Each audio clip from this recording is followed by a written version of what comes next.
East, can we go to Division 23 West?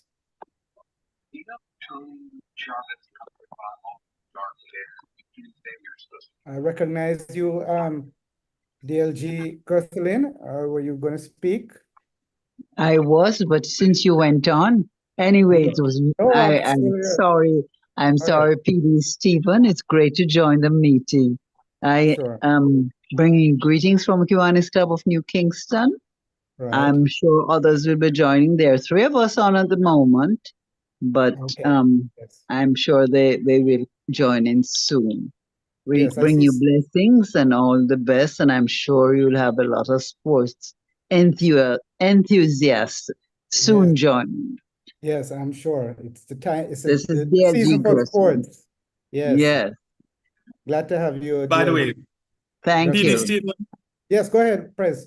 I'm sorry to break protocol, sir. I just want you to know, I'm kind of boasting that when I went to the Seafood Friday, last Friday, I was immediately taken care of by DLG Gertlin, sir. I did not have to wait even a second.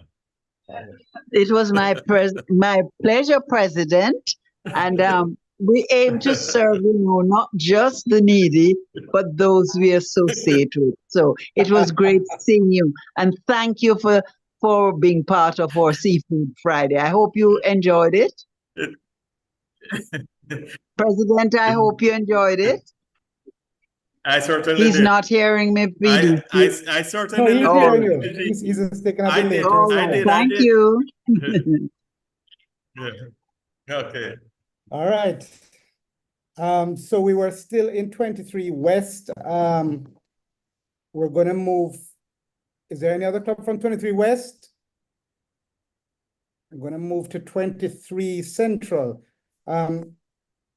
President designate Ashana, see you also. So I'm going to circle back to you in a few. Good night. Division 23, yes. Hi. Good night, everyone. President. My name is Nakisha Irving. I'm from Division 23 Nation Builders. I'm always every week on when you have your meetings, and I do enjoy it. And hopefully some more other members will be on as well. Okay.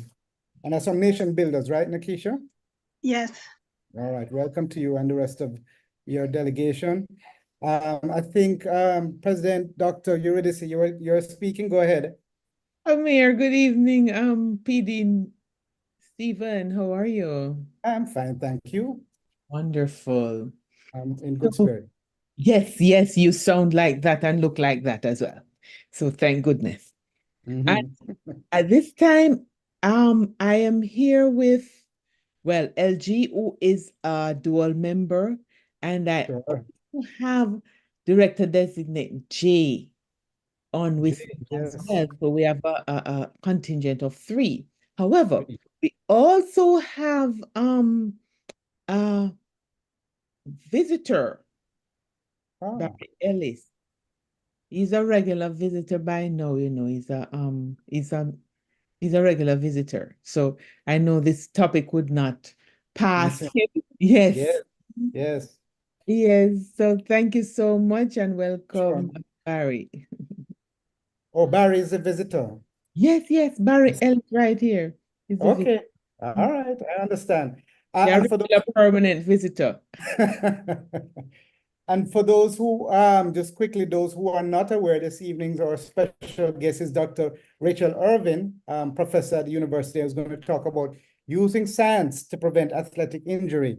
I'd be interested, I'm looking forward to the presentation, and I'm sure the doctor will also touch on using AI, which is a new technology that is available that makes a lot of things easier and things that weren't possible before in determining both how to enhance performance as well as prevent injuries. So I'm sure she will get into that, and everybody will hear a lot more about where science is going along with athletics as we on the dawn of the Paris 2024 Olympics.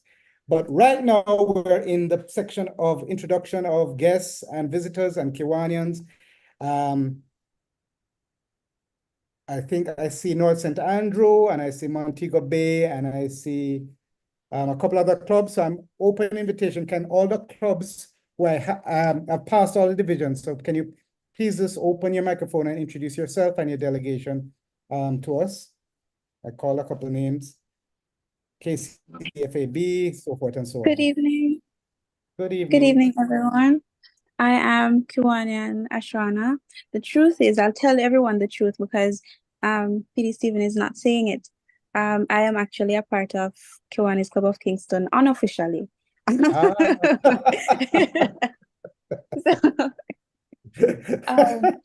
I'm joking. I'm really from No. Kiwani's Club of Hamilton, Alexandria, Division 24. I don't have any delegates with me at the moment. I'm the only person from my club. I'm never alone once it's Kiwani's. So I wish you guys the best. Thank you so much for having me. We're like Liverpool, you'll never walk alone. Thank you. Thank you, President Designate Ashona. Glad to have you here as usual. And yes, you're an official and unofficial member of Kiwanis Club of Kingston every day and all day. Any other clubs? I call a couple of names. Don't be shy, please introduce yourself before I close this part of the ceremony. Any non-Kiwanians, guests, sports enthusiasts? Go ahead. Yes, I think I see you. Director Designate Crystal, go ahead. Good. Thank you so much, PE Stephen. Good evening, everyone. This is Director Designate Crystal Heaven from the Kiwanis Club of Peninsula Bay. We have 2 persons on so far. We're looking forward to an exciting meeting. Thank you so much for the invite. Thank you. Thank you again for your support as usual. Crystal, most appreciated. Last call, any other clubs that would like to introduce themselves? PD Clement, going once, don't be shy. Good evening. This is PD Clement from the Kiwanis Club of North St. Andrew. I'm checking to see who else is gonna join. So hopefully we'll have a few other members, but I'm looking forward to the meeting.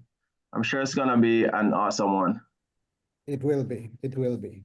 We're looking forward to it. So again, thank you for North St. Andrew for your support and your attendance this evening.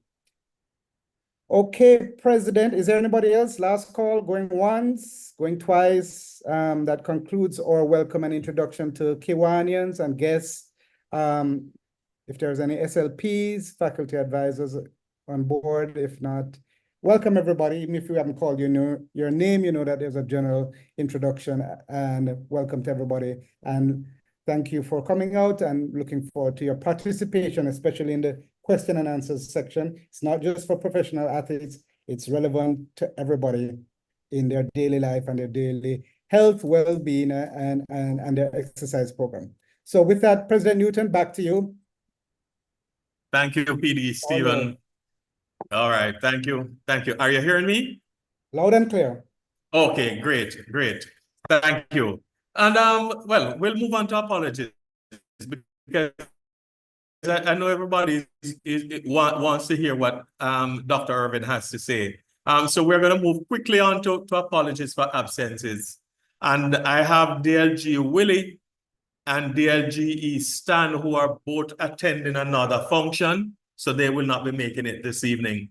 I have not received any other apologies. Has any member of the Kiwanis Club of Kingston received any apologies on behalf of anyone?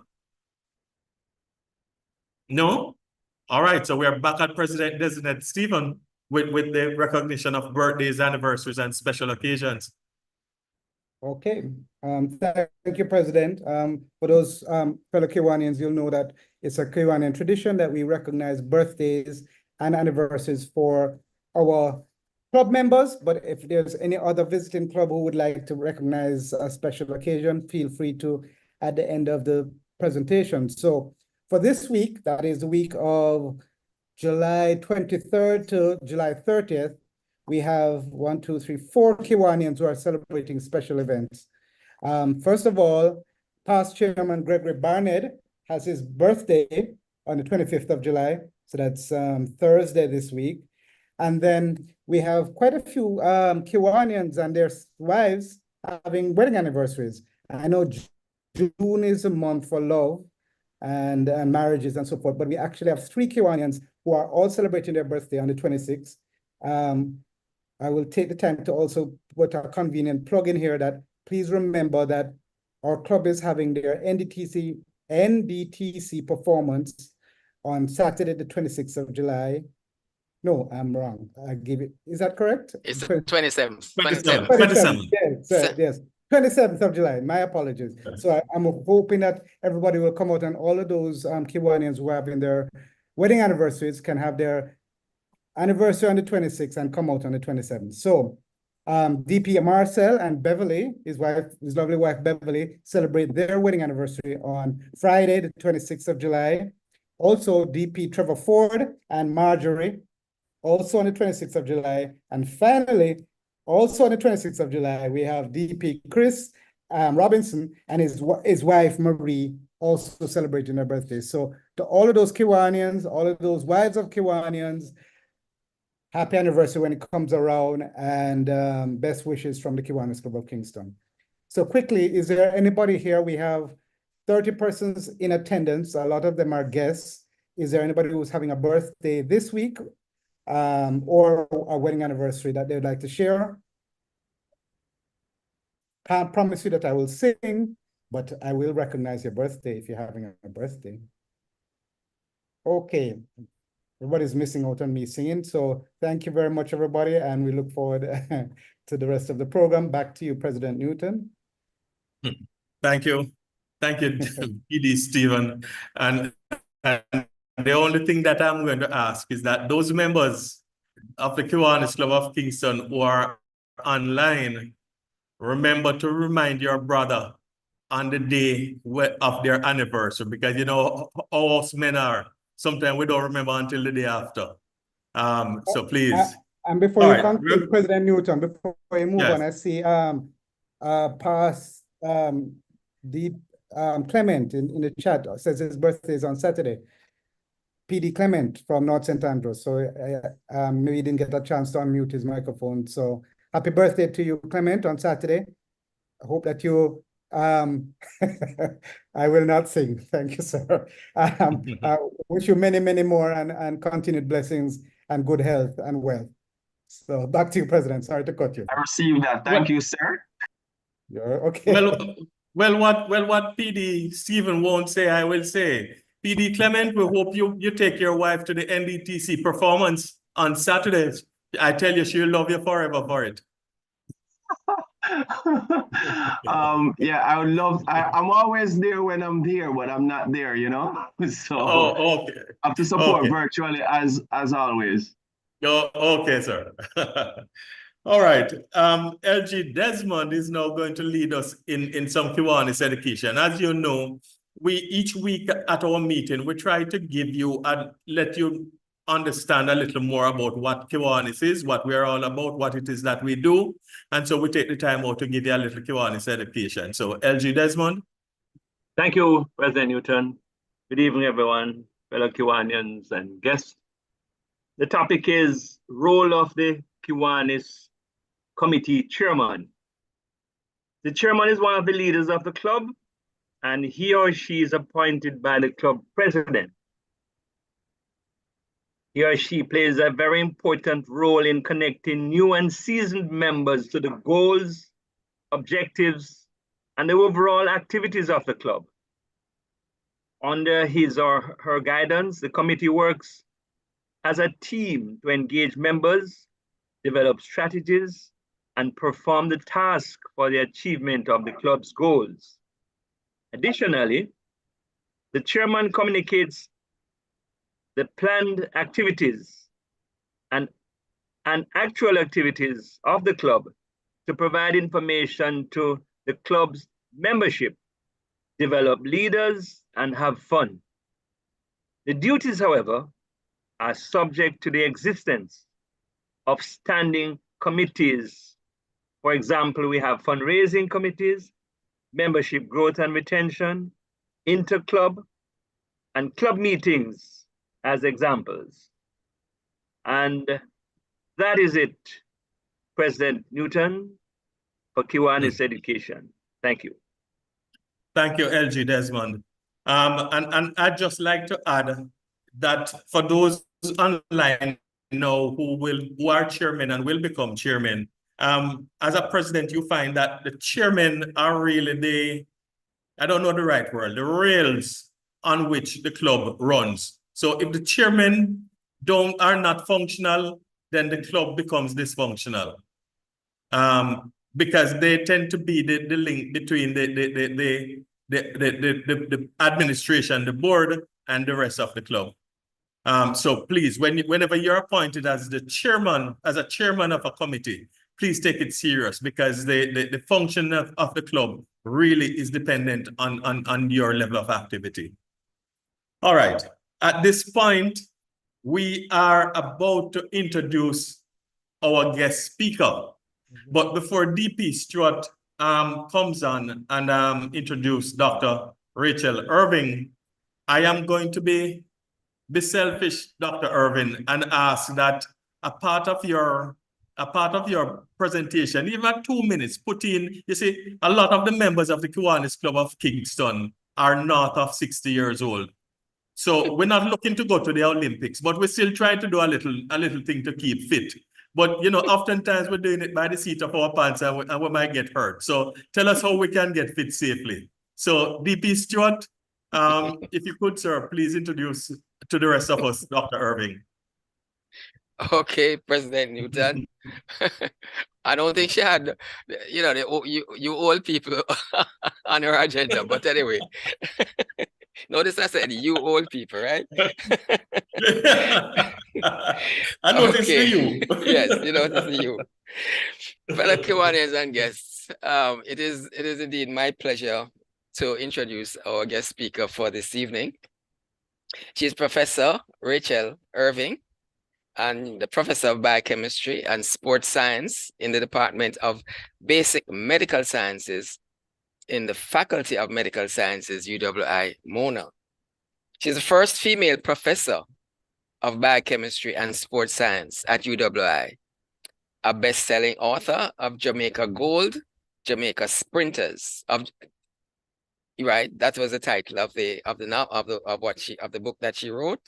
And she has written over 200 articles and manuscripts on sport, medicine, and science. She has published 2 technical articles on sports science in the World Athletics Technical, Medical, and Science Journal. Appeared in major media and all over the world to talk about groundbreaking work in sports science and medicine, including on the BBC, CBC, NPR, Le Mans, and a few others. She's also an anti-doping consultant who teaches a university level course funded by WADA. And in fact, it's the only university level course in anti-doping that is being taught, well, certainly in Jamaica, but probably also in the Caribbean. She has been an expert witness in 5 cases of athletes who are sanctioned for anti-doping violations. She has a BSc in computing and biochemistry and a PhD in clinical biochemistry. She has also done some studies at Brown University and Rockefeller University, New York, in the USA. And she's a mother. She has 1 daughter who is a lawyer. And with that, and that was one of the links why, you know, I happen to know, you know, Rachael from way back, because her daughter and my daughter used to swim. Anyway, enough of the personal part of it. At this stage, I'd just like to introduce her and ask you to, you know, you could open your mics and just say give a little clap. But Rachael, it's all over to you. And I've made you a co-host so you can share your screen. If you're having any difficulty, I've also set it up on my computer to share if there's any issue. Okay, over to you. Thank you. Can you hear me, everyone? Yes, hearing you. Loud and clear now. Loud and clear. I'm going to share my screen, but let me put a face Nice. to my name. Then I come off and share my screen.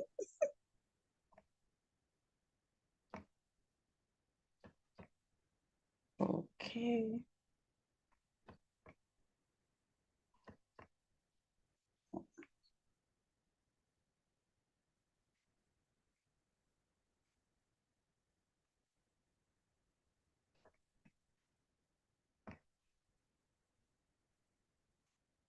Hello. I'd said before, I'm Professor Rachael Irving, Professor of Biochemistry and Sports Science in the Department of Basic Medical Sciences in the Faculty of Medical Sciences at UWI Mono. We're going to talk about injuries in athletics. What do we define as an injury?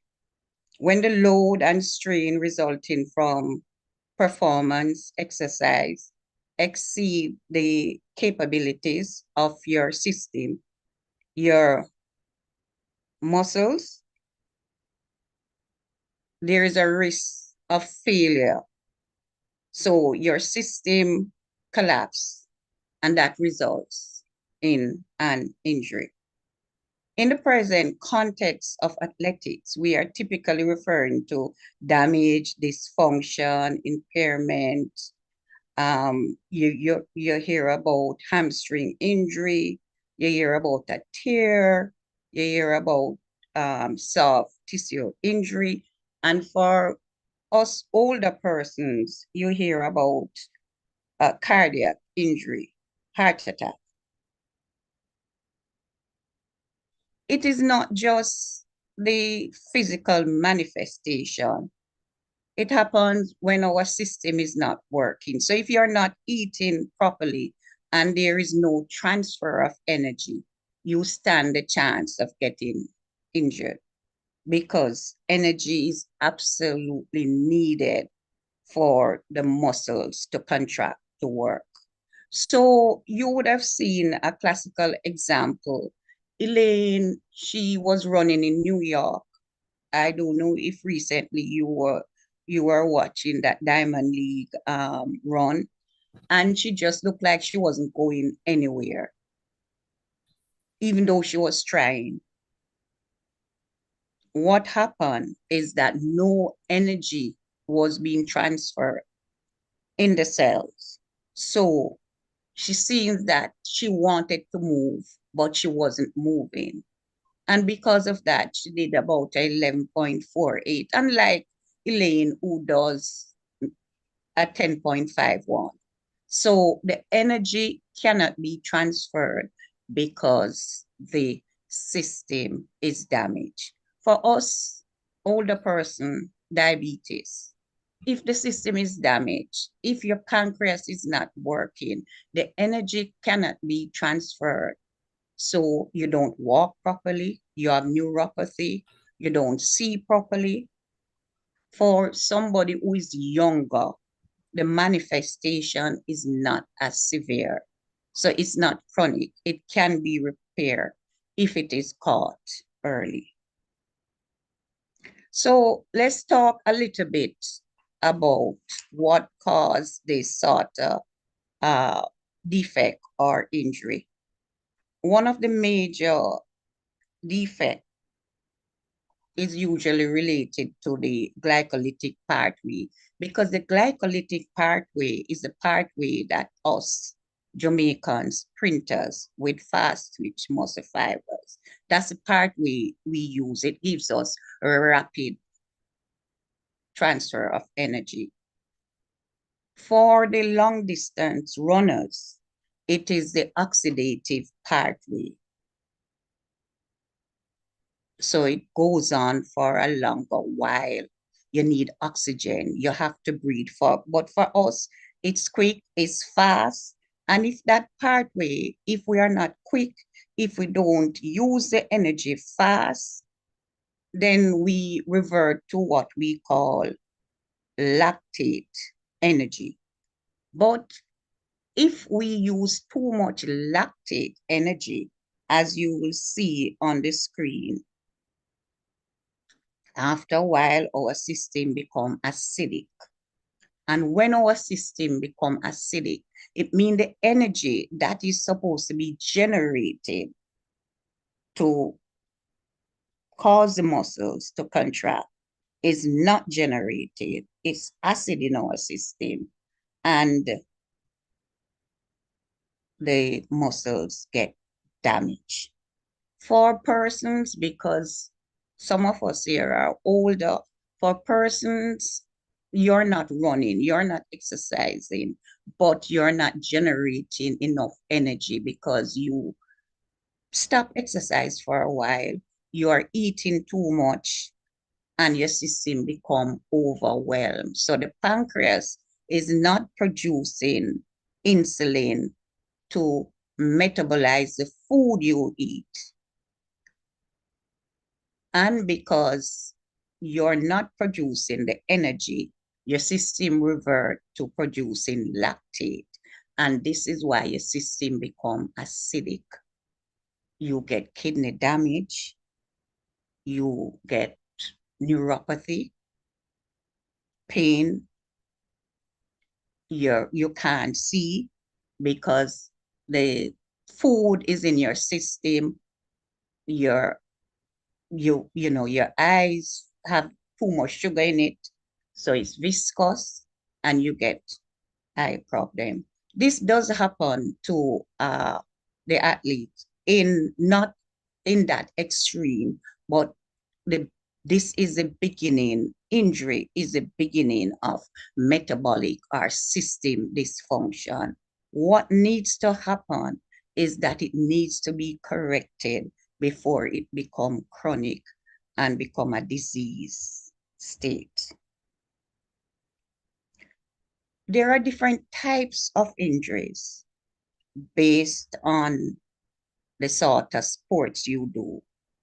So if you are a sprinter, you hear them talk about hamstring injury. Achilles, Elaine speaks about that. The back, Yon Blake spoke about not being able to compete well at the national trials because he had some back problems and he had knee problems.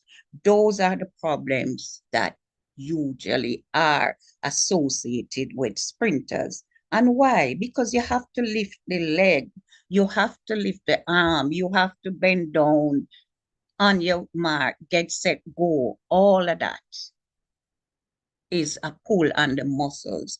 And if the muscles is not being fed properly, or if there is some inflammation, then you'll have damage. All athletes tend to have damage because if you overwork any system, and they do overwork their system, they have damage. But in this age of technology and AI, we have sensors. We have lab tests, 10-second lab tests. We have lactate meters that you can just prick the finger and you know if there is too much acid in the system. We have sensors to know if your legs or your thigh is overworked. You have a little something in your shoe and it tell you that there is some inflammation. So you do not work, you probably do a little swimming. You do not have that hard impact of running, training on grass. You do swimming or you just do some other exercise. So in this stage, I'm a little bit appalled that we are having so many injuries. We'll have injuries, but it does not need to be that extreme. What is particular about Jamaica? Only 4% of our junior athletes transition to senior professional. Why?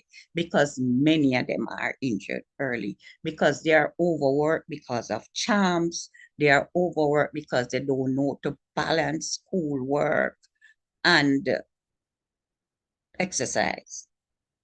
And many of us live through our children. Now I'm looking back. I said I was an absolute horrible parent because sometimes my daughter would say, Mommy, she swam for the national team. I am tired. I don't want to swim. And I thought she was lazy. Now, as an older parent and knowing better, I realized that sometimes the system just need a break. And if we overwork the youngsters, then they will be so damaged that sometimes it's hard to repair. So they don't transition to professional and professionals. And even when they transition to professional, 90% of those who transition, of that 4%, few of them have a long career like Shelley and Fraser Price. Look at Yon. He's, 21 to about 33, less than 33, he started having injury problem. Maybe when he got that bad tear, it wasn't dealt with properly and it's recurring. So even though the career might span 10 years, is a quality. What do you get out of those 10 years if every time it comes to the Olympics, you are injured and you can't earn as much? But what I want to tell you tonight is the AI present the greatest tool in this generation to prevent and manage injuries in Jamaican athletes. And not just injuries in Jamaican athletes, manage medicine, manage diabetes, manage cancer. Because with AI, we don't have to wait until there's a manifestation and the person cannot run. We can just use simple cartridges or sensors to pick up just what we call an echo from the muscles. Because if there is an echo and the echo keep increasing, just an ultrasound tool, rub a little gel on the leg, and if the echo keep increasing, you know the inflammatory process in the muscles started. So you can pull that person and do something to reduce that inflammation before it becomes chronic. So there is no reason for us to be having this high level of injuries at this stage in Jamaica's history.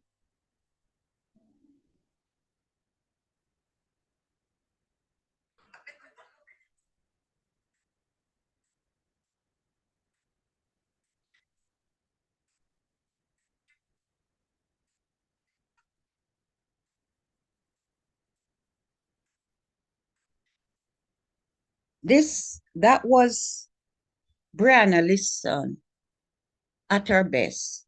And AI has no, and I hope if you just reflect on what you just saw, AI just, that green thing around her, just show you the particular areas that might be prone to get injured. So she's a sprinter, and AI can tell you, hey, these are areas that you have to watch. So let's check, let's do echo intensity, scan on her. It takes 5 minutes, and you'll find out if you need to rest her for the next meet or she's okay. She may just be a little bit mentally tired. So how do we identify before it becomes chronic? People who are vulnerable to injuries. If somebody have a previous injury seems to be a risk factor for another injury. So Elaine, Stephen Francis keeps speaking about Elaine Achilles tendon. That must be taken care of. She's one of our legends. She's an elite athlete It should not be going on for years after years, even if you need to rest her, because had they taken care of this, I'm sure she would have been ready for this Olympic. You cannot send her to a meet. She went to a meet 2-3 months before and she came last. That's unlike her. And then you send her to another meet. What do you expect? We must be able at this stage of our life to identify persons who are at risk and treat them accordingly. We also need to prevent injuries, have more experienced coach who understand based on the stride length of an athlete that, she's not running the way in the form that is normal for a sprinter. So we need experienced coach. We need to look at training load is based on the body type, the BMI, body mass index. Is that load too much for somebody? Would you give Elaine the same load that you give Sharika, who is a little more muscular? We have to understand the science and the whole body profile and weight and exercise management. Age. If somebody is older, and I'm glad that Shelley stepped back, if you're older, we are not expecting you to be running off at so many meets because the system just cannot do certain things at a certain age. You don't expect a 20-year-old to compare with somebody who's 80, regardless of how strong that 80-year-old is. It's just not possible. And training volume, are we overtraining? Are we giving people time to rest, just to relax? You have trained. Do you train every single day? Or do you need to train because you're going to the Olympics, but do you need a day off for the muscles just to come back to form and not be overextended? And I temperature, and I speak to this, and I'm most upset that we have gone to the Olympics this time around. We went to Budapest and I saw Shelley in front of a fan standing because we never have dual thermometer that we check the environment that we are training in. And now they have said, listen, we have taken room without AC because France told us that they can be cool from the bottom. Yet still the US and Britain and Australia paid for, went years before and said, no, we are not buying into this. Temperature is absolutely important for the heart, the lungs, everything to work properly. So our athlete will have rooms with AC. Are we buying into the science? Do we understand the implication of certain things, certain decisions that we make?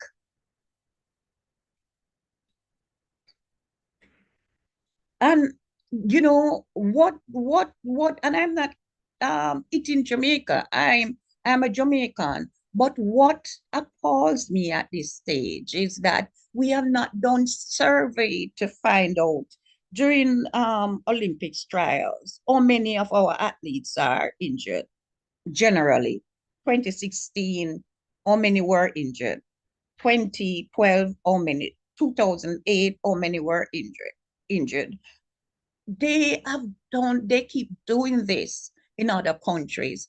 And we don't have to be rich to do a paper survey. During pen relays, there are 9 injuries per 1,000 registered athletes. And this is why the better schools in the US have stopped sending some of their better athletes to pen relays. Because in the NCAA, it is supposed to be 2 to 4 injuries per 1,000 athletics exposure. Pen relay was too much. The US Olympic trial, they have about 60 injuries per 1,000 registered participants, with hamstring being the greatest. But you expect as you're older and you train more, you tend to get hurt a little bit more. And the European Union, they came up with the same thing. It's about 53, 60. What is our profile? How do we know what we are faced with so that we can correct what is there? Rachel, your volume went down a while ago. Your volume went down. Well, okay, it's back up. All right. Where did I lose you? Hello, Stuart? Hello. No, Hello. just about 15 seconds. Okay. So I'm saying that we have done no survey to look at our injury, profile. The US did it for their 2016 track and field Olympic trial. They did it for their 2021 Olympic trial. The European Union, they have done it. What are we doing in terms of knowing so we can plan ahead to say people of a certain age group, they tend to get injured during our national trials. So we are going to target those persons to ensure that everything is okay as much as we can control for them because they are our national representatives. And it's a little more than that. Australia, they were having some neuromuscular problem with their athletes. And they found that even those who were native, they tend to have a certain genetic profile, meaning they tend to be long distance runner. They don't have fast twitch muscle fibers, and they tend to have neuromuscular problem. They looked at that. And because they looked at that, and we were sprinters, we and the Americans are sprinters, tend to be sprinters. They came and a worldwide study was done with the US Olympic Committee, the US Olympic Committee, the United Kingdom, some universities there, and Australia, and us. And they look at the genetic profile to look if our genetic profile is that will put us at risk for certain injuries, such as hamstring, tendon.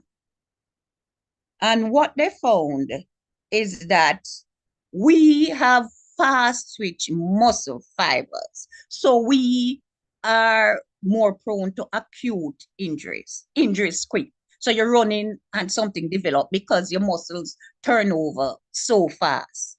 The Kenyans and the people from Australia, they tend to have injuries that are associated with long distance running because they have what they call slow twitch muscle fibers. So based on our genetic profile, we have this protein that is involved in rapid contraction of the muscles. So our genotype, the RR, the actinin 357 RR, puts us at risk for certain injuries.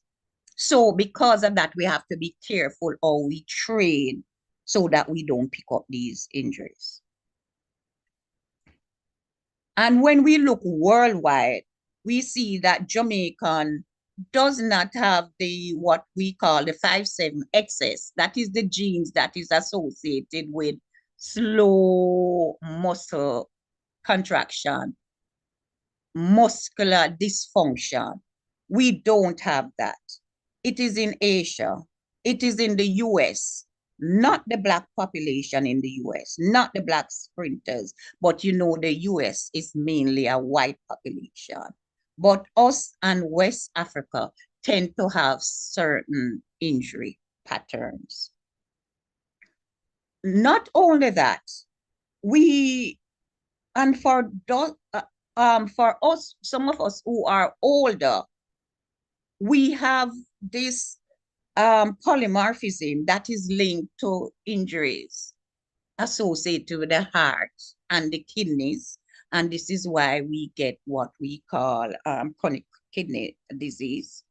We have, and this is why we get heart problems. We have a special polymorphism. It's called the ID polymorphism, the insertion deletion polymorphism. And that is linked to adverse injury outcome. It means that before it reached the chronic stage, we have to take certain things into consideration. We can't overwork the heart because we have the polymorphism that puts us at risk for adverse outcome, heart disease, heart failure, muscle, quick tear of the muscle, tear in the heart. And how do we know this? Because when we compare a study that was done all over the world, people with that polymorphism tend to, when they pick up a heart problem, they tend to, even if it's repaired, they tend to relapse. We call it restenosis.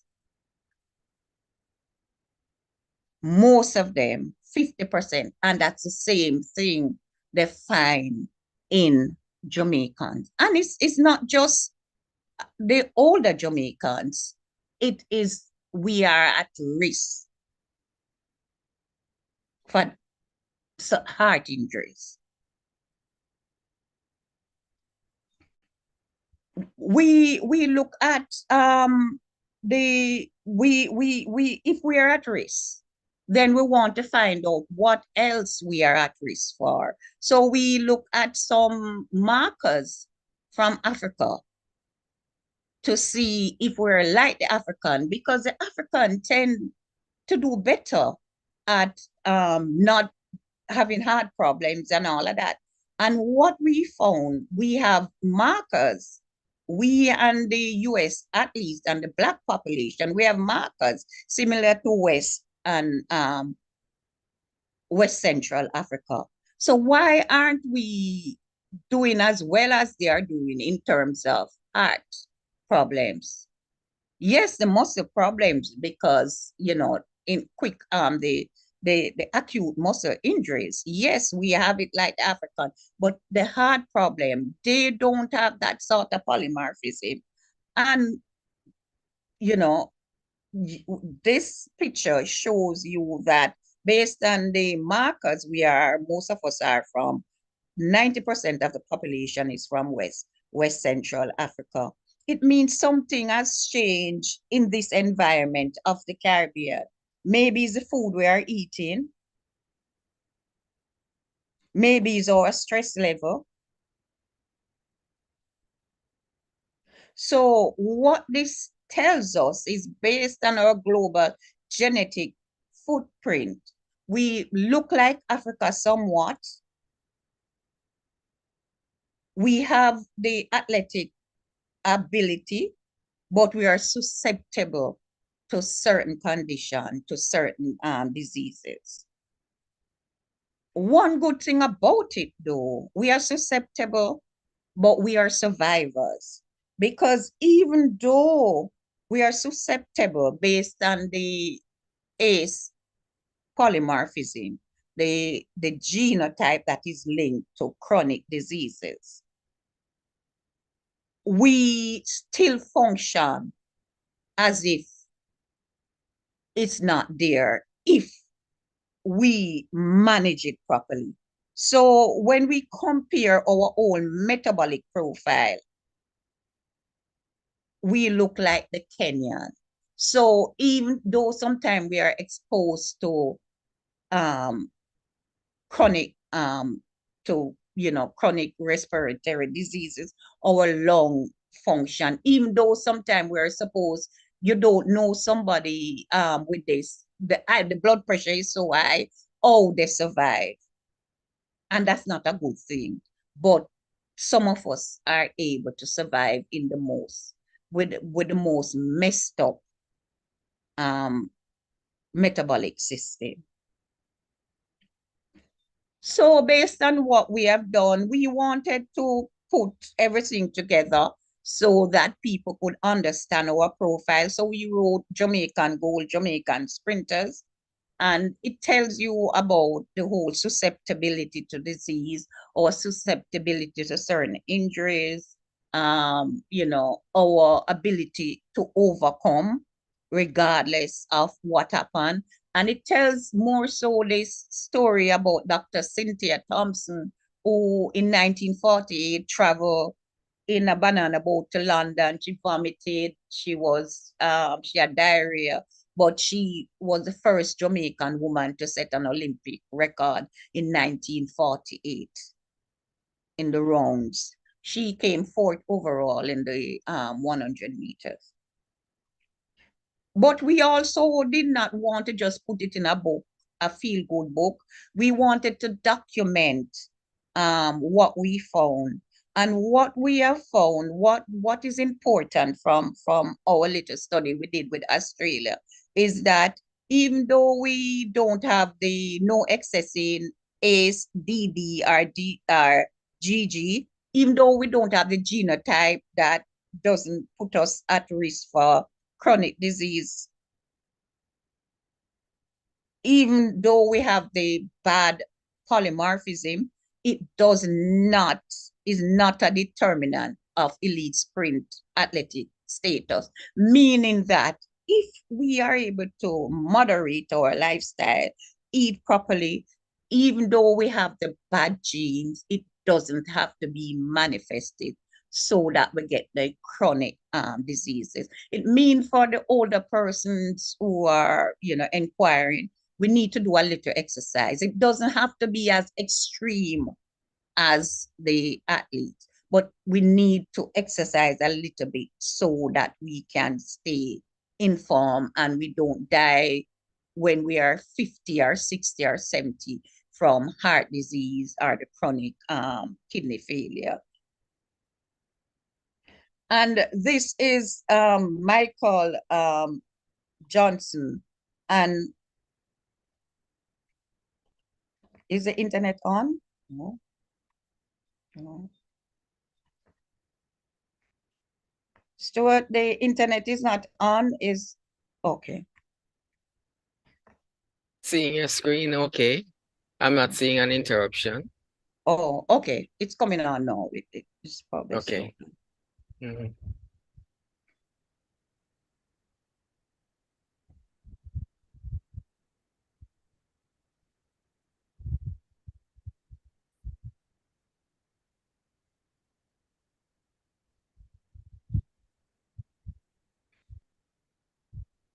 Yeah. You're unable to change the screen? No. It's probably coming up now. I don't know.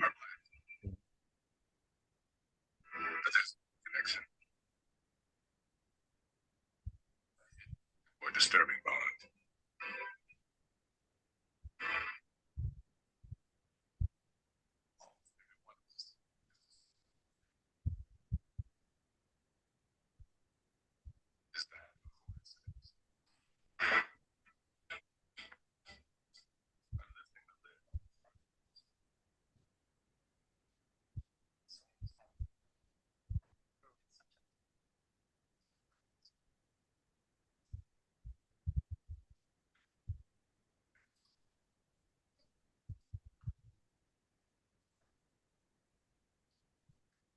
I come face to face with my ancestors.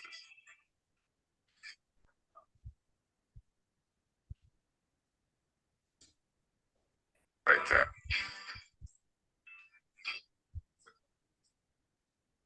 Could be exploited by racists.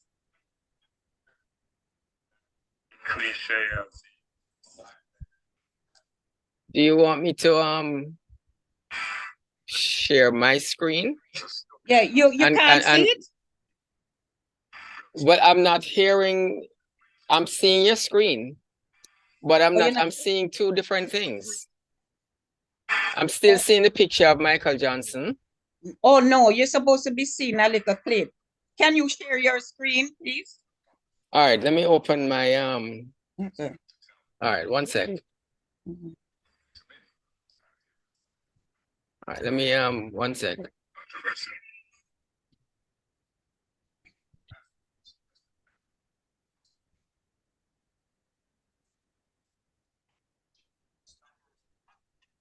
Some remarks he made. Oh no, you would have to close yours. So stop share. Yeah, you stop sharing, and then I'll pick up where you Okay. are with Michael Johnson. Right. Okay. Mm-hmm. Find out.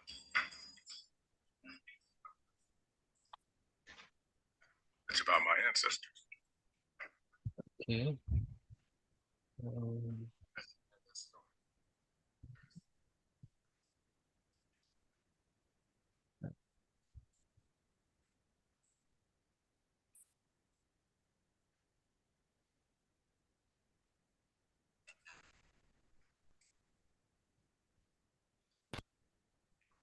Okay.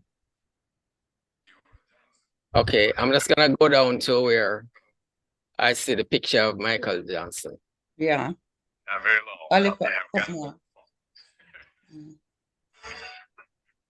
I passed it? Up. Up. Yeah. Oh yeah, right. Okay. Right. Okay. Mm-hmm. Okay, but it's a slide, isn't it? It's not a video. It's a video. Also, this, all right, so okay. So is it you have a video it mixed with the slides? I'm not following. The video was in this slide. Okay, so all right, this is the first picture. This is your next frame. Right. So how will I know which is the video? I'm not seeing a indication as to which is a video. Father's grandmother. Maybe it's just I don't know if I've never seen a PowerPoint like like a video in the PowerPoint. Okay, all right. But I was hearing something. I was hearing something. Can you see? No. I can move to any slide you want. No, that one, there was some information about our old genetics in there. But we can skip that. It doesn't. Still, what you can do is actually play the go to presentation mode, because it's probably embedded on that slide. So it wouldn't run in the mode that you have it. So if you switch to presentation mode, and maybe I think the click would probably trigger it if it's embedded in the PowerPoint. It's all right. Stuart. You're still okay. I don't mind trying what you're saying, but how you get to presentation mode? The slideshow on the menu, about the 6th or 7th down at the. No. You're on it. Go back. Yeah, let me go back. In the menu bar, right. Go to the right. Keep going. Home, insert, draw, design, transitions, animations, slideshow. Oh, let me move this. Oh, that was covering it up. Yeah. So hit slideshow. And but there's another connection. Okay. Right. And then you go from current slide, second from the left. The option on the slideshow would be you have to go slideshow again. When it pops out, yeah, left click. When it pops out, second from the left from current slide. Okay. Left click. And then click. Yeah, it's a finger. So, go. Okay, so it's not. So if it where you had where changed to a finger, I think if it was embedded, that's where it would run, or the transition would take it. So if it didn't, then yeah, the underlying file may not be any machine, it may not be embedded. So we could probably get that Yeah, man. But we can link. Yeah, man, we can forget that and just move on to the next slide. Yeah, she can Okay. talk through. Okay. All right. So that was just showing you Michael Johnson. He was a US Olympian, had used the record, 200-meter record before Usain Bolt broke it. What happened is, based on his genetic profile, he was training dominant Olympian, but because of what we spoke about, this polymorphism, he had that polymorphism, and he eventually, at about 50, he let himself go and he developed a stroke. Even though he was an athlete, he developed a stroke. So he had to use the technology we have now to get himself back to where he should be. So he struggled with walking after the stroke, but after retraining himself, he was able to be where he should be. That is just telling you, regardless if you're an athlete, if you are not careful about the whole management of yourself, you can become susceptible to the common risks that ordinary persons have.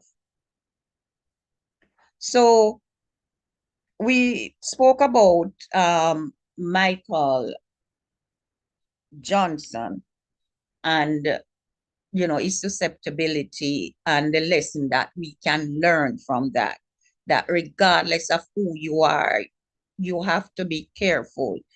Even if you're an athlete, if you don't manage your injuries properly, you can damage yourself.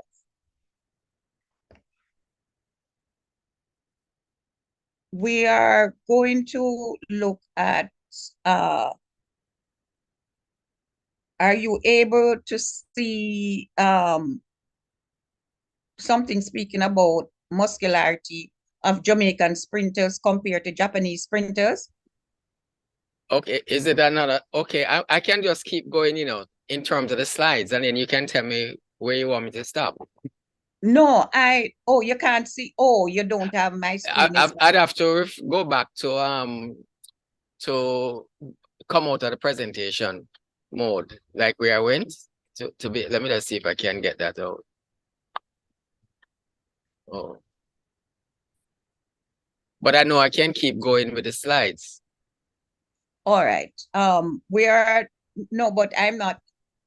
Okay, but I'll be able to see, right? Yeah. Are you seeing can you look, are you seeing it on your screen? Because I'm sharing still. I'm not, I'm just seeing my superior muscularity of Jamaican sprinters compared to Japanese sprinters. All right, let me try and come out of this hold on now. Okay. Can I get back my screen? Click on the Okay. You have to stop share. Enable Let me stop sharing, and then you can go back to where you were. Mm-hmm.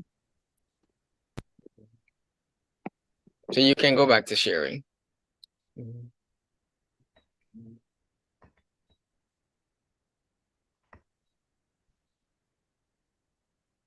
Share screen.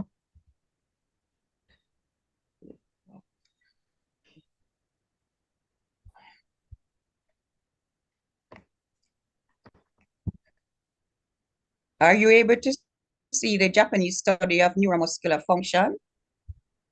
Okay, you have just started screen sharing, so it's coming up now. Okay, I'm seeing your screen now.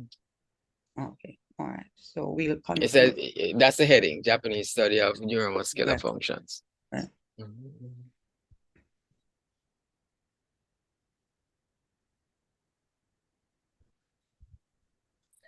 Oh boy, what is going on? Okay. Right. So we are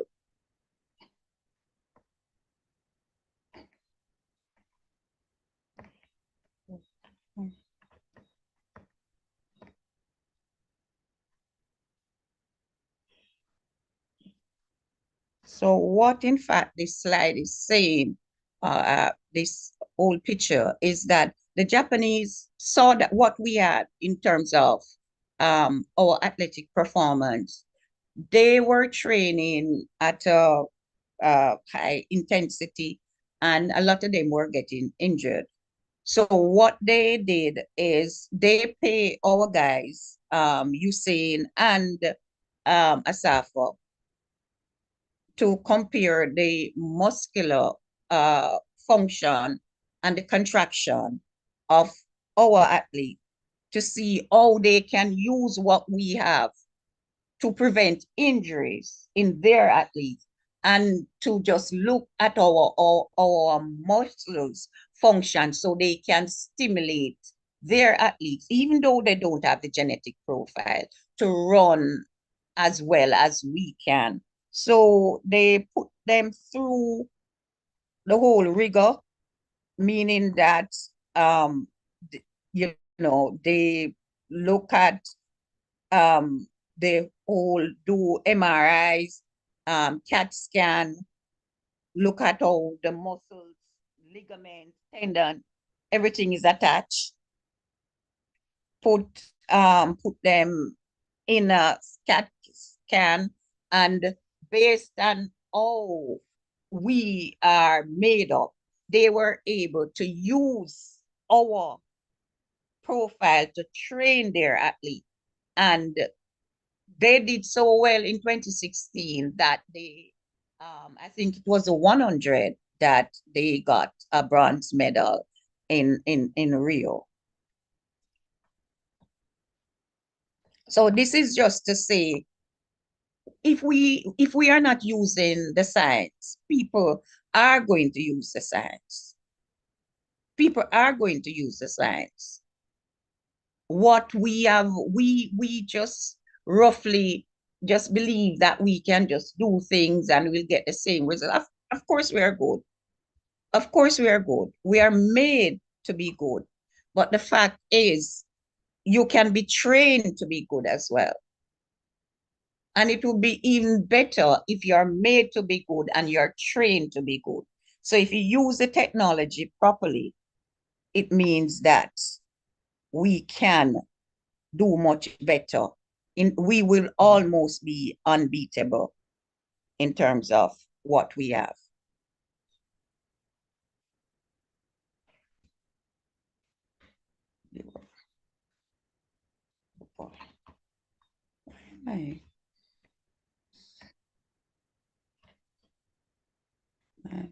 Yours.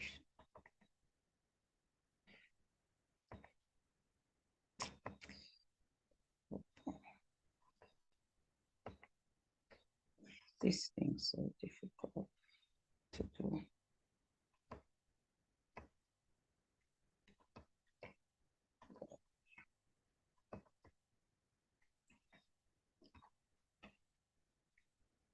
Stuart, I'm trying to come out of. You want to go to the next slide? Slide, yes. You would have to. You could scroll down, or if you can come off the full screen, and then you would see your slides on the left. DP, I believe that she's looking at another screen, so she needs to just lower it and then she will see the other one. Okay. Can you scroll down? I'm scrolling. Or you can come out of the full image, and then you would see your slides on the left. Yeah, Doctor, you're probably on the PDF that clicked open. So if you go back to the or minimize it, you should be back at that slide that has the Japanese study of neuromuscular functions. So you may just have to minimize what's open now, and then you should see the slide, or if it's on another screen, you just need to click back. Close it. Or close it. Or close it. I'm trying to close.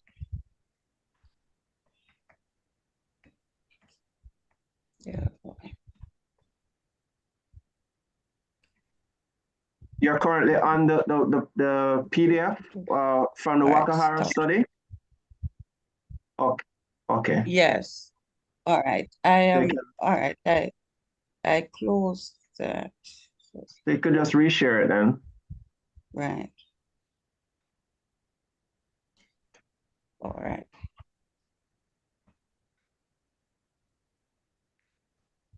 There we go.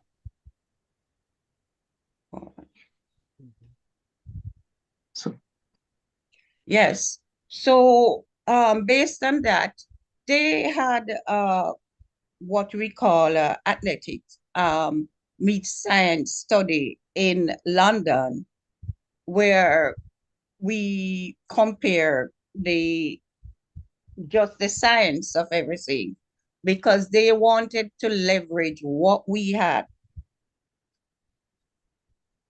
in a futuristic way.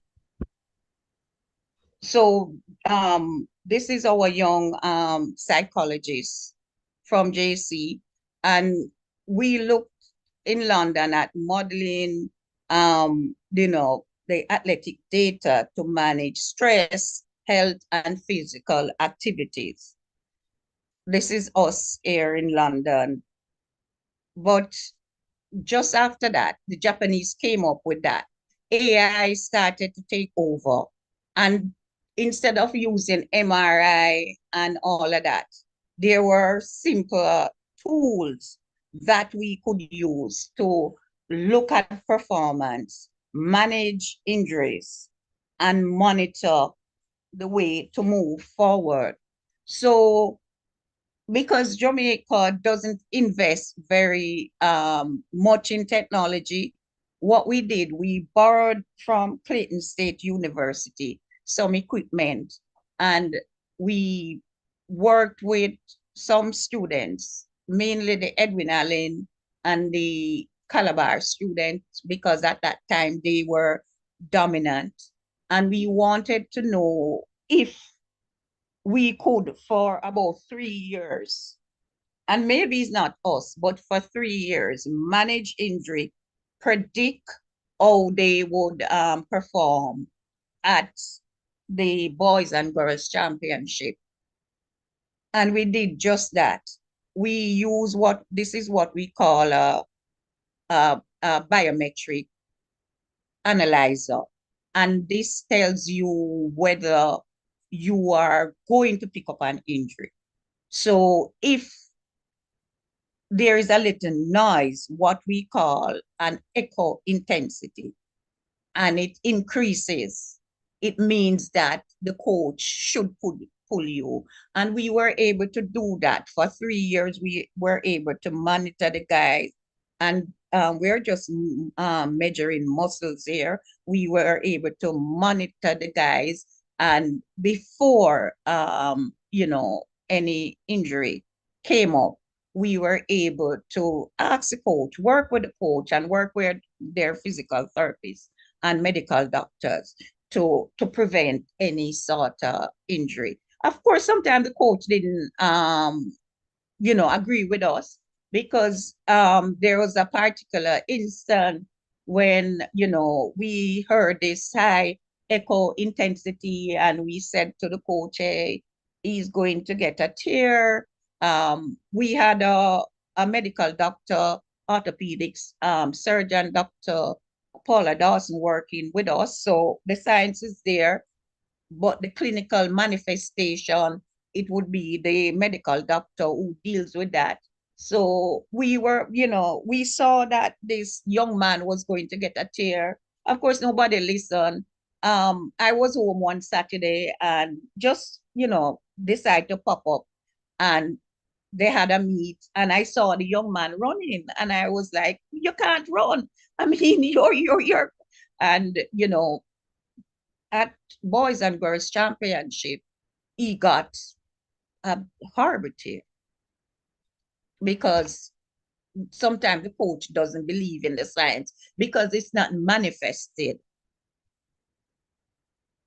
You don't want it to be manifested. We have enough AI and we have enough tool at this stage of our life to be able to prevent devastating injuries in athletes.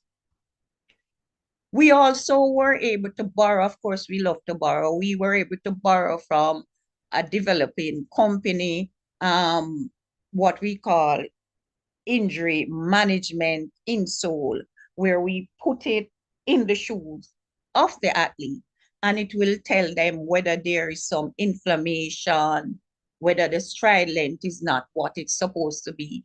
We also work with, with diabetics, and we were able to put it in their shoe, and it tell you whether they are developing neuropathy, they're likely to lose a leg.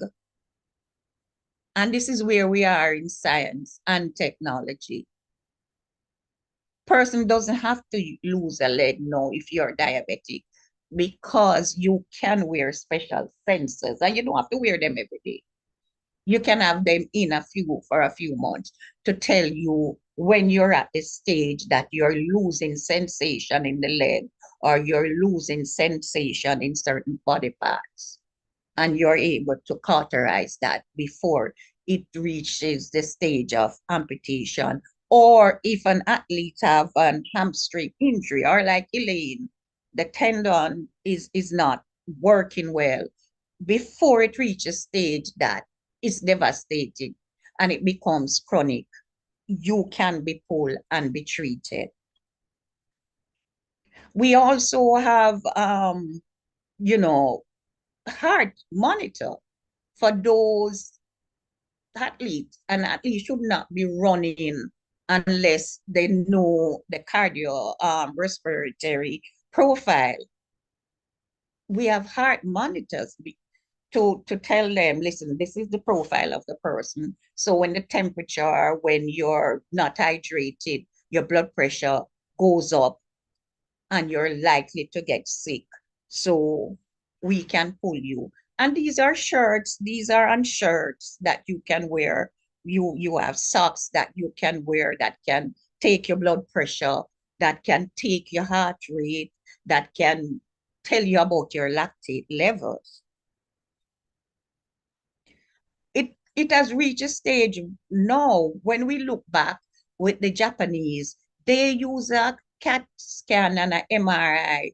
You don't have to use an MRI to tell you that your muscles are damaged. You don't even have to use echo intensity. There is this small sensor that you can put on your running shoe, and it will tell you exactly what is going on with you. It has reached a stage, and I don't understand where we are in Jamaica, because in Kenya, they have reached a stage where for their long distance running, and because you run a longer time, there's wear and tear on the feet. They have designed a special spray-on sneakers for Kenyans that will reduce the impact and allow you to go faster. So it's probably half the size, the weight of a previous running shoe. The Ellen Oberry used that shoe in the Boston Marathon and run the Boston Marathon. So they are expecting with this shoe that she will break the world record at the Paris Olympics. And if Kenya can get it done and we are sprinters, why don't we have something developed for Elaine? Why don't we have something developed for our special persons, so that we can maximize? And this is, I think, we have to get more into technology, because it's Africa, but the Kenyans are way ahead of us in terms of the development, and they using AI to facilitate injury prevention, because they did a study and 63% of their athletes were getting injured, and they decided that they had to calling their sponsors to develop something that is specific to their population so that injuries are less. We ourselves here, we have developed a lactate monitor. And it has been patented,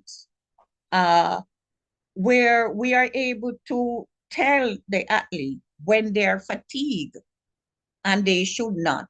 Because if the lactate level is above a certain amount, regardless of how fast you run or how you train, you will never reduce the time because the system is acidic. It's the same thing with if you're diabetic. It's used like the HbA1c. If the system is too diabetic, you get ketosis or you might go in a coma. So we have used our own lactate monitor to sort of predict the training pattern. We have also used dietary and hydration pattern of indication of overtraining. Some of our young athletes were being overtrained, and we, went into some study with JC, and for 1 year, we were able to look at the hydration pattern.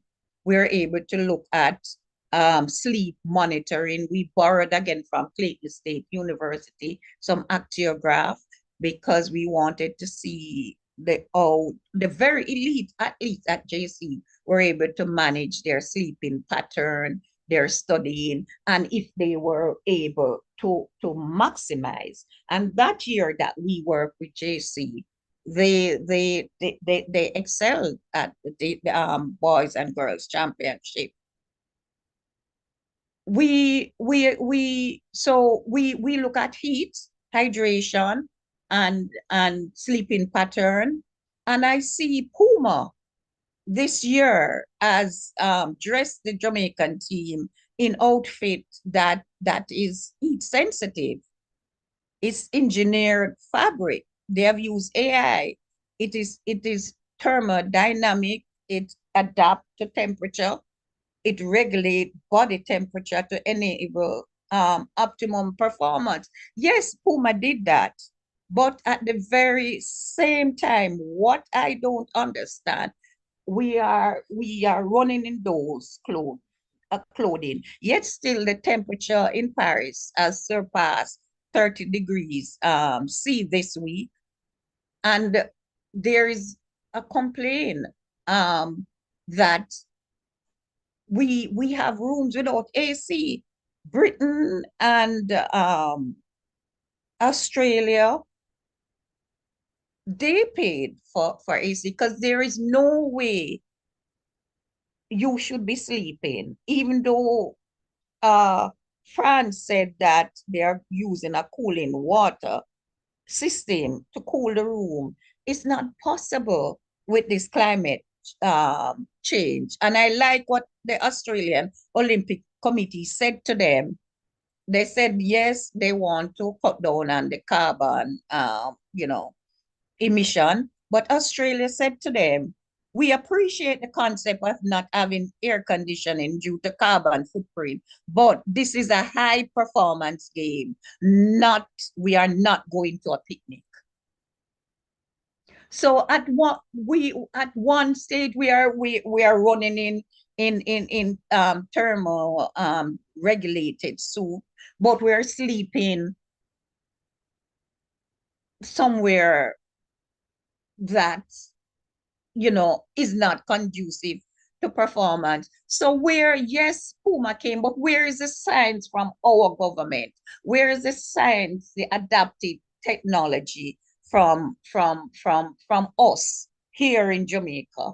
Where are our doctors, our scientists, our coach to say that with climate change and the game, your sleep will be disturbed? We have proven that. when we have done the JC study. So why isn't it being implemented at this stage? There's also an increase in COVID-19 in Europe. Are we going to not do well because we have not protected ourselves? So, and how have we learned from the COVID response when our junior athletes went to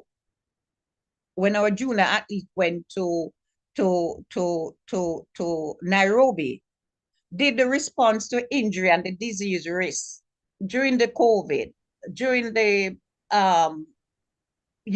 temperature surge in Kenya, how did we do in that championship? And what have we taken from that? And I can tell you, our older athletes did not do well in the Olympics. That's one of our worst Olympics in 2021. But our young athletes did well in Kenya. And what caused this? Because they are younger, and we see, if we are to follow back, we see that the younger you are, the less you are prone to injuries. And it means that because your system has not become as overworked. We see at the NCAA, it's between 2 and 4 injuries per 1,000 participants. We see at the national trials, which tend to have the US Olympic national trials, which tend to have older athletes, that it is about 60 injuries per 1,000 participants. What does it mean for us? It means that we are like Africa. Many of them are not vaccinated. Some of us would have died from COVID, but some of us, in spite of not having the ventilator, we survive. So it means that we have to learn from those who survive. And a classical example of the adaptation to a disease, a pandemic, and how Jamaica should adapt to a pandemic is seen in our young female who set a 4x100-meter relay record in Kenya, in spite of them being infected with COVID. And how do I know that they were infected with COVID? They set the record, they were quarantined in Nairobi, and Nairobi asked us to, when they returned, to take a little blood from them to see, because they set a record. Nairobi could not understand. These guys did not train in the Rift Valley. They did not train in high altitude. So how can they do so well in that environment in spite of being infected with COVID? The death rate in Africa was low. They didn't have such adverse effect as better developed society, such as Italy, the UK. So why did our young Jamaican react like the Africans in Kenya in terms of their lung capacity and efficiency? We don't know, because when we look at how the young athlete response to COVID-19, the classical signs of an infection was there. Their mean platelet volume was low, though the platelet count was, if you look on the slide, the platelet count was normal. Their neutrophil was low, meaning that there was an immune response. Their lymphocytes were high, meaning that there was inflammation. Yet still, though the inner system looked like that, their their response, they were able to still run, to still exercise. Does it mean that breathing, we need to exercise our lungs more? Does it mean that at a certain level of exercise with lung function, we will function better? Our older athletes did not do as well as the young athlete did in Kenya. When we look, this is a profile of an older athlete, 27, that one was 14 from Kenya. The mean platelet volume was low. We see that in both. As a matter of fact, this was higher. Though both were low, this was higher than in the youngster. This response in terms of is just the basophil that was high.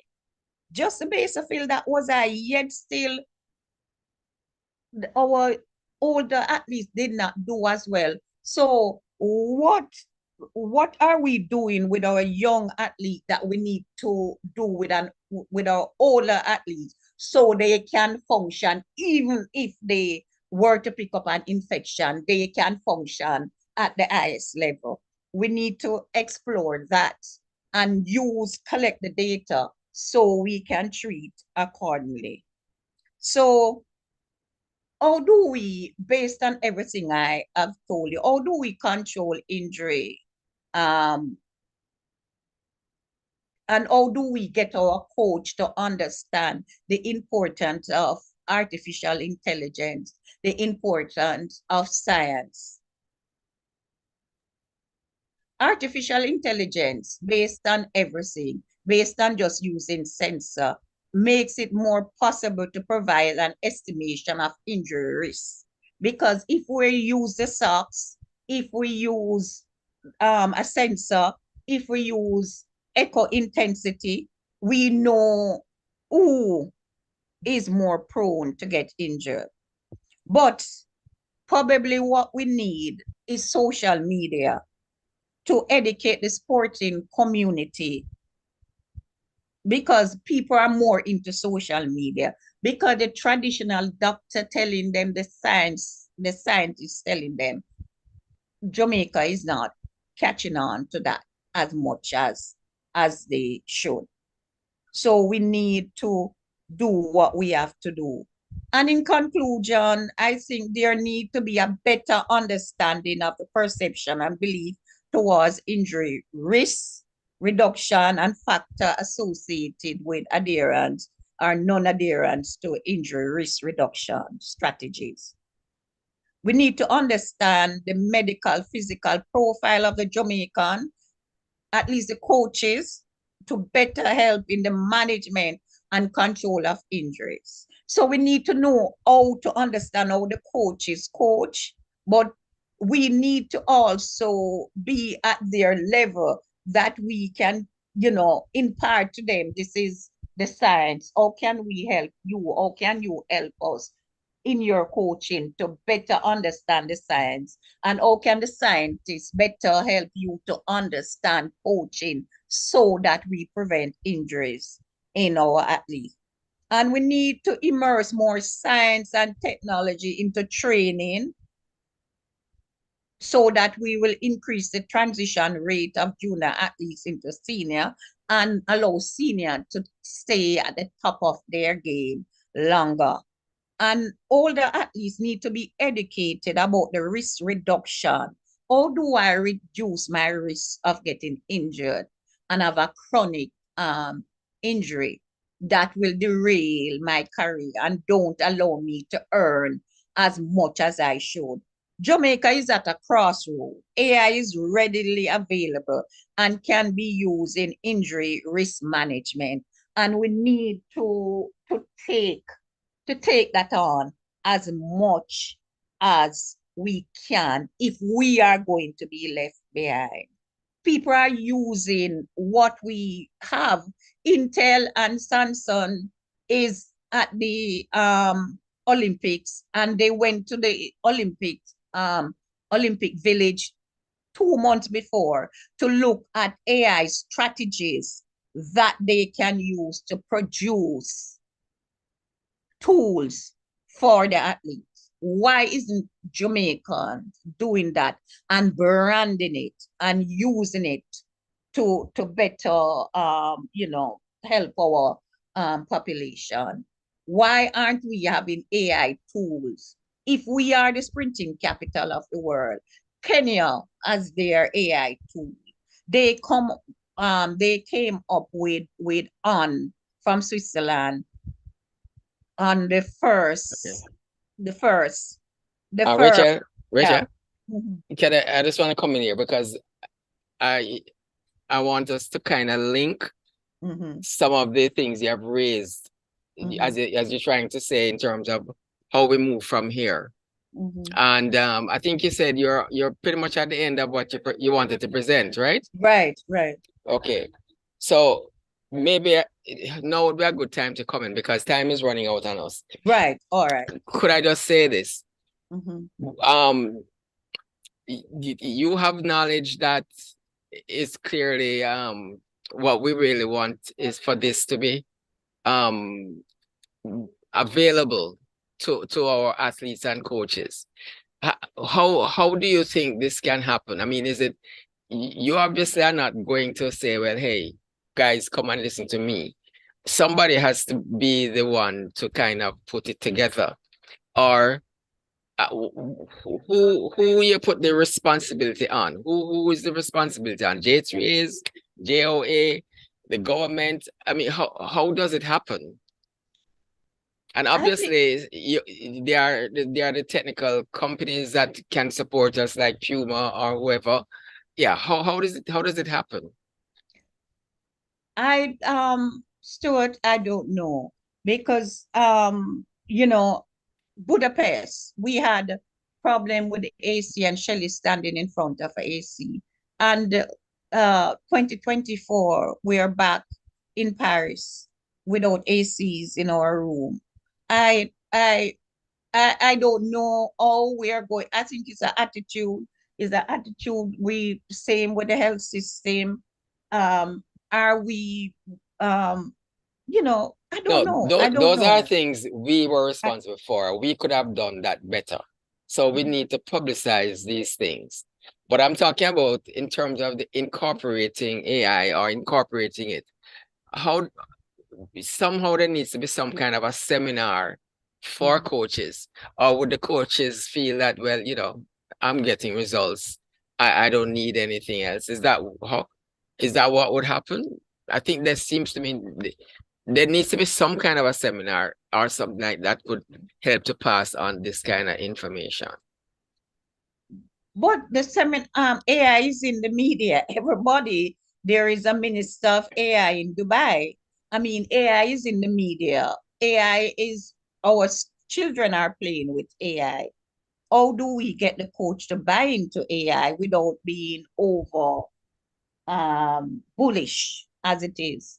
But we have to get them to buy in if we are to survive in athletics. And if we don't incorporate the science, I tell you, it's going to be like cricket in another 10 years because people are going to use AI and get some of the things done that we could have been far ahead because we are genetically predisposed. And if we have the techniques, we will be unbeatable as far as I'm concerned. Okay, let me just ask, we have time for maybe one, two or so questions. If there's anyone from the floor who would like to ask a question, now is the time. Is there anything else that you had on your presentation that you just wanted to get out, Rachel? And then maybe you could, I mean, I don't remember what was left. No, it's just one. I mean, it was just. It's just one slide. Just say it. Go ahead and do it. Go ahead and do it, and then you can come off sharing, and then we get any questions in. No, this just have to. It's about 2-3 minutes, so we can forget this slide. Okay. All right. If you stop sharing, let me see. I would see the hands if the hands come up. Yeah, I see PD Clement. He has a question. He has raised his hand. Go ahead. There was a video. VP, there was a video she was gonna show, and that would have been interesting. Okay, all right. Oh, okay. Yeah. Go ahead then, Rachel, since we asked, it has been requested. Okay. Can you? Yes, yeah.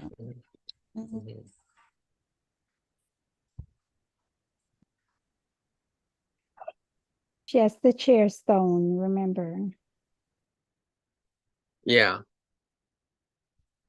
Oh, you're not sharing? No. You were gonna no, you had a video. She said that were you gonna show, was it a video you're gonna show? You wanted to, that was the last thing?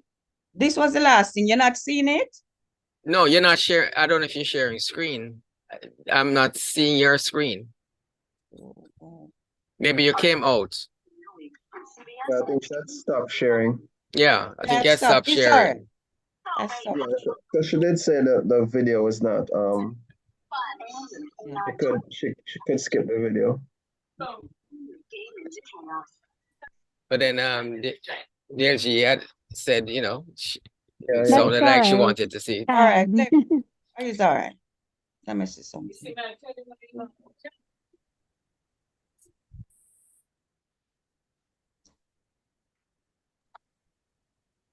Oh, this is no. It's all right. Yeah, you've just started sharing again. No, it's all right. It's okay. No, it's all right. So it's okay. All right. No, Clement, go ahead with your question. Okay. I'm gonna. I mean, first of all, big kudos to the club for this presentation, and I don't know how you. Oh well, you kind of did say how you got the good doctor, because she was excellent, and I know we're talking about this at a macro level with respect to the athletes, but I kind of want to pivot it a little bit to look at the regular person or the demographic that we have. So I'm one of those. Well, I'm kind of old, but I'm still able to have the benefit of like still being able to play sports and stuff, and still being able to like run around with young people a couple of times for the week. And it's by kind of paying attention to some of the things that Dr. Irving was talking about. So it's more, my questions were more about how we can apply that science that can be applied to elite athletes or people who are competing, to leverage that in our own everyday lives. For example, as we get older, she was talking about metabolism. She was talking about inflammation. She talked about stuff like insulin resistance, and the impact on the metabolic subsystem and how it would impair our performance. And she was talking about some of our genetic predispositions also. So as somebody, we know that movement is key in terms of health. And if we were somehow able to adopt some of those principles, and I'm thinking about things like what I want to ask her about, like, how does she feel about like genetic testing to kind of, or what might help to narrow down to not just those genetic predisposition that we may have that she spoke to, but just getting a genetic profile and then using that to kind of apply to how we like do our weight training, because as we get older, we need to do strength training and our movement or exercise. And I think, well, in my case, being able to continue to perform at a high level and stay healthy. So like using. Oh, okay, sorry, come in. I just because we're short for time. I would prefer if we focus on the athletes, which was the main. You know, in target our questions more at the athletes and the personal side of it. For us older persons, that could come after at another time, just from a point of view of, because for example, the insoles that she spoke about, It's something we could buy. And athletes in schools or in the clubs could be using this. And that's what I want to hear, how we can get access to it. You know, they experimented on our athletes in order to develop these things, which is one of the things that Rachel has spoken about. So, but yet we don't have them available now for our athletes.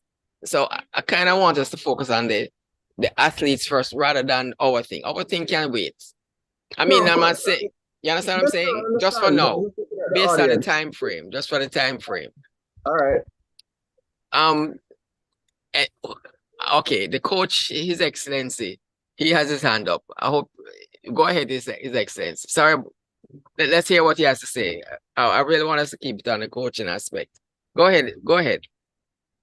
Yes, yes. I have a suggestion. Couple things. This is, I would commend Dr. Irving for this information. It's been very informative. I have a suggestion. I'll suggest a couple things. We can sell this to the Ministry of Health and the Ministry of Sports. You can have face-to-face seminars at the various schools, various track meets, and then also you see the IAAF coaching course. You have the level 1 up to level 5. If it's a possibility where you can incorporate this into the coaching, the various levels of the coaching, IAAF coaching courses now, then it can sell. You just have to find the right channel to incorporate it, and then add this to the coaching course that those coaches like Den Mills and Stephen Francis that would sit to get their certification to be certified coaches. So that's just my input. Thank you. I appreciate that, because I think the coaches who have been doing well, they've been doing a kind of trial and error over the years. And I heard Stephen Francis recently refer to some machine he got from Australia, which he's using to help Kishane avoid shin splints or shin injuries. Rachel, do you know about that machine? Do you know which one he's talking about? Have you mentioned Australia in the past as well? Do you have any idea what Stephen Francis was talking about? Can you hear me? I hear you now, yes. Yes, I know what he's talking about, but Stephen has many machines, right? Because he used machine, and I do talk to Stephen sometimes. I mean, we do sit and talk, but what it means is that it is not just Stephen as an individual probably seen something in Australia, and we have to have a detailed stepwise pattern of how do we get to a level and stay there. Why is Elaine having this injury? Why did Asafa have a groin injury that stayed for a long time? You understand me? Yeah. Why don't we treat this so that they can have a longer career? You know, I mean, we see people like, if we were to look back, we see people like Tariq Wilson, brilliant. You know, so many of them, a Batman from Calabar, you know, derailed their career. How can we prevent as a group of Jamaican, how can we have, like Cuba, even a little, I mean, what we call, you know, some sort of clinic. All right. Don't have to have it every day, but every month, every 2 months, so that we can work together collectively, the orthopedic surgeon, the physical therapist, the scientist, and the coach. Okay. One of the good things that this is on YouTube. This is actually going live on YouTube, and I'm gonna, you know, when we finish, I usually post it on the channel and so on. So I think I'm gonna spread this a little bit more, the tape, and for those who are interested, and I think it would take an umbrella organization, probably like the JOA, to kind of maybe help to, you know, if I can get them interested, and certainly the J3As. But we have to do something. We can't just listen to this and it's just, you know. All right, last question. I see you already say you're the person. Great. Thank you. Thank you. Okay, great presentation. I am very thankful and appreciative of the information that you've imparted. So thank you so much.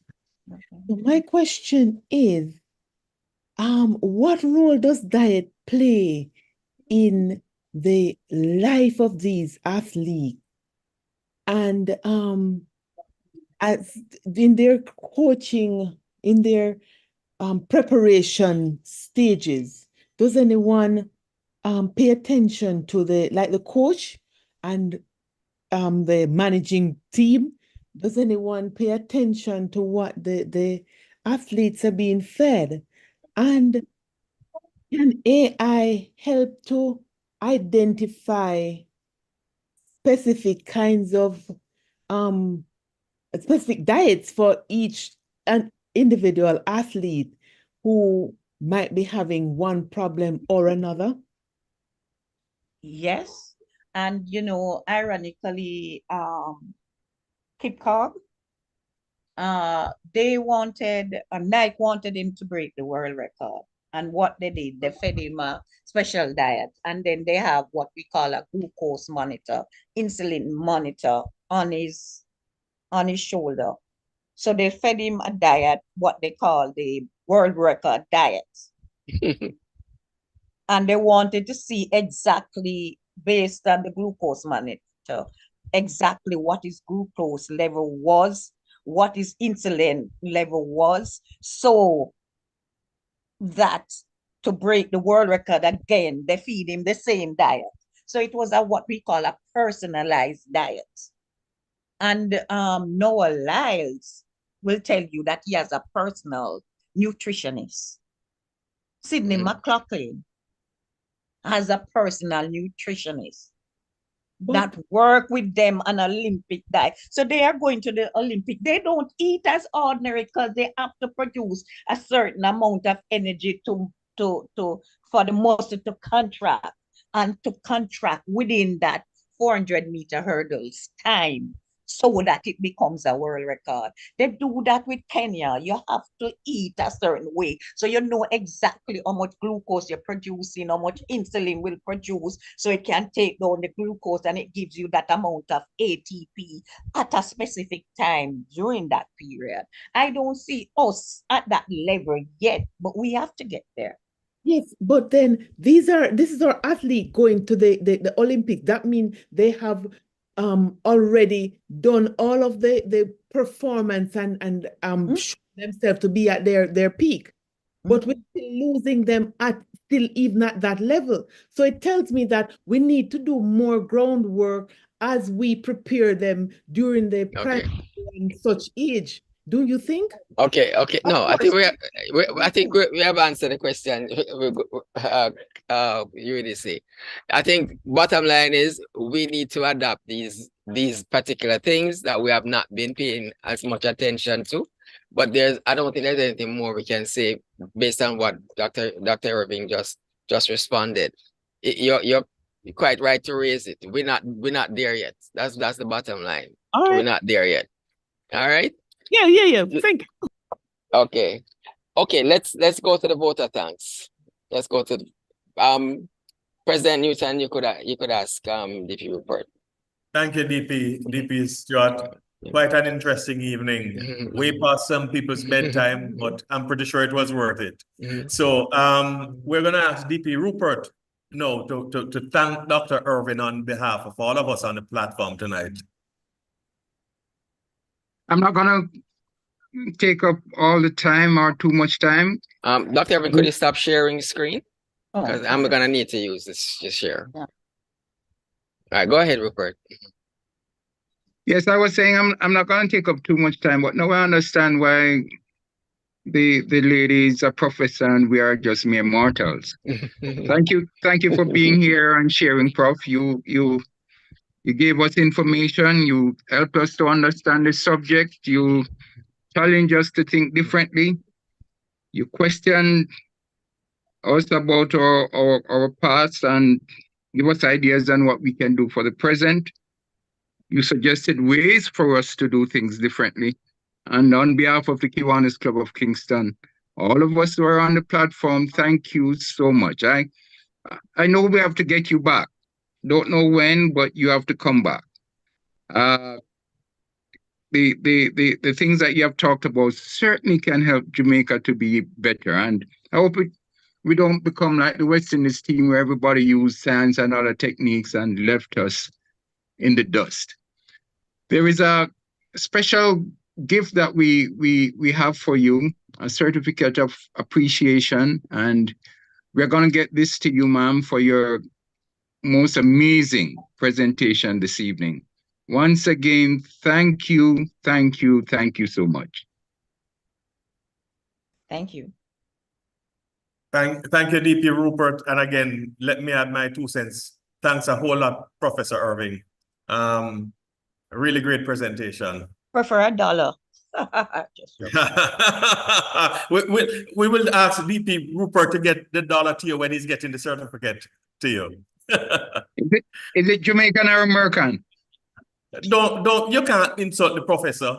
Of course, it's pound. Okay, it's pound. Or euro. Oh, crypto. We'll make sure. Even better.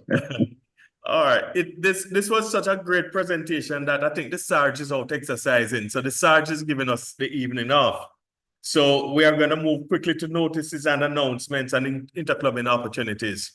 And the main notice we have this afternoon is to remind you, as President-designate Stephen did at the top of the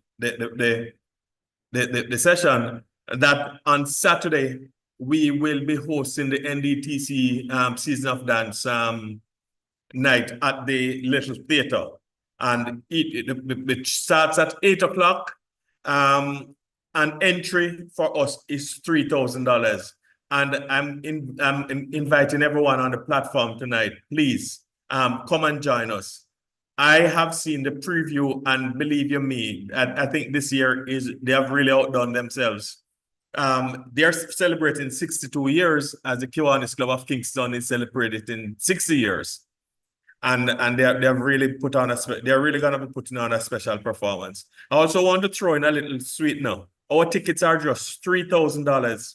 I've seen other entities that are sponsoring the same performance as high as $10,000.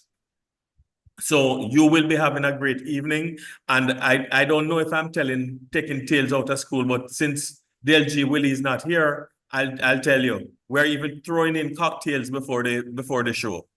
All for just $3,000. So hope to see all of you there.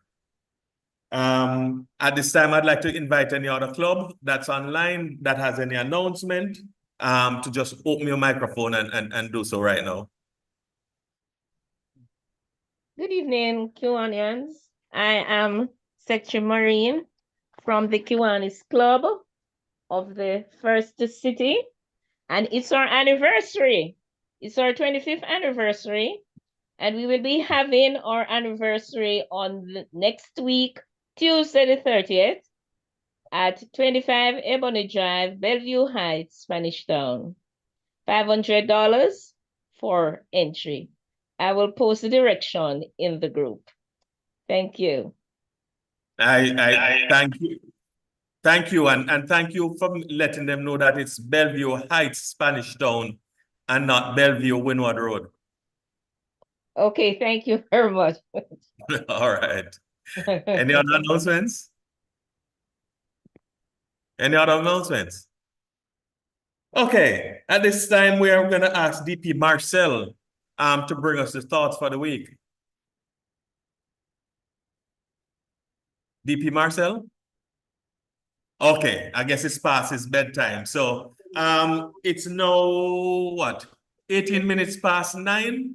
So what I'm going to ask each of you to do is just to raise your glass, even if it's imaginary, and raise a toast to Kiwanis International, Jamaica, land we love.